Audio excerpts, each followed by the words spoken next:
San Francisco, 1906. The streets still reek of smoke and dust after the great earthquake. Among ruins and improvised tents, a frail boy watches the chaos of the city. His real name is Gerhardt Anthony Steffen, but the world would never know him that way.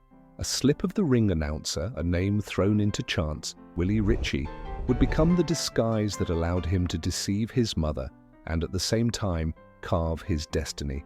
He was not born to be just another survivor of his city's tragedy. Within him burned the flame of someone who would turn pain and uncertainty into glory. This is the story of Willie Ritchie.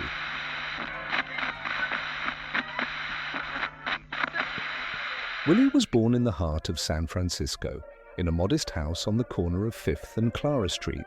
He was the fourth of 11 children in a working-class family, where every plate was shared carefully and every coin seemed to carry the weight of the world.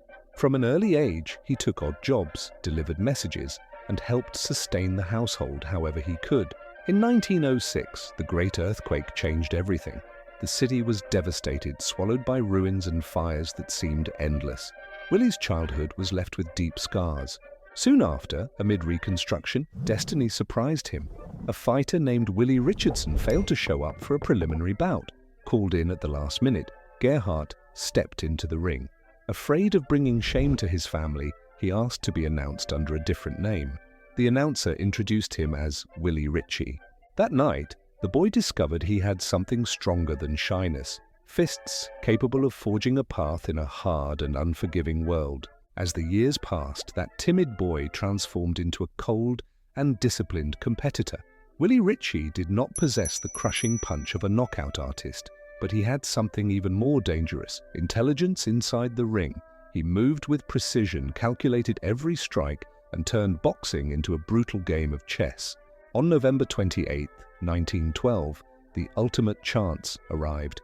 Lightweight world champion Ad Wolgast was considered unbeatable. In front of a San Francisco in rapture, Ritchie resisted the pressure, controlled the fight, and displayed composure where many would have faltered. In the 16th round, after repeated low blows, Wolgast was disqualified. Victory struck Ritchie like thunder. It wasn't luck. It was the beginning of an unexpected reign. Willie's glory, however, would not last forever.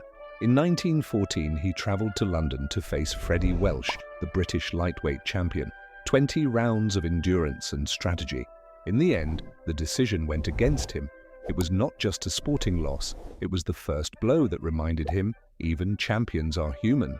Back in the United States, Ritchie kept fighting, facing tough opponents, but defeats began to pile up. The knockout he suffered against Benny Leonard in 1919 felt like a punch that went beyond the ring, leaving invisible scars. Loneliness, exhaustion, and doubt seeped in, and the boy who had once fought by chance now needed to find the strength to keep going. The shine of the belt may have faded, but the will to prove himself still burned within him.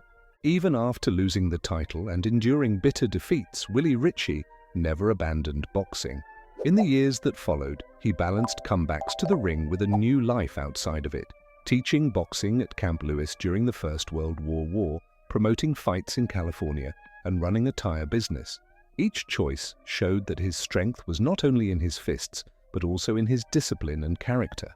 In 1937, life gave him yet another role. He became Chief Inspector of the California State Athletic Commission, a position he held for over 2 decades, safeguarding the integrity of the sport he loved. Alongside his family, he looked back and realized that his story went beyond wins and losses.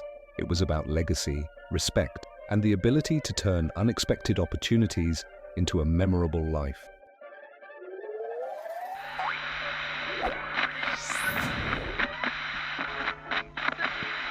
Today, decades after his retirement, the image of Willie Ritchie still echoes through the corridors of boxing.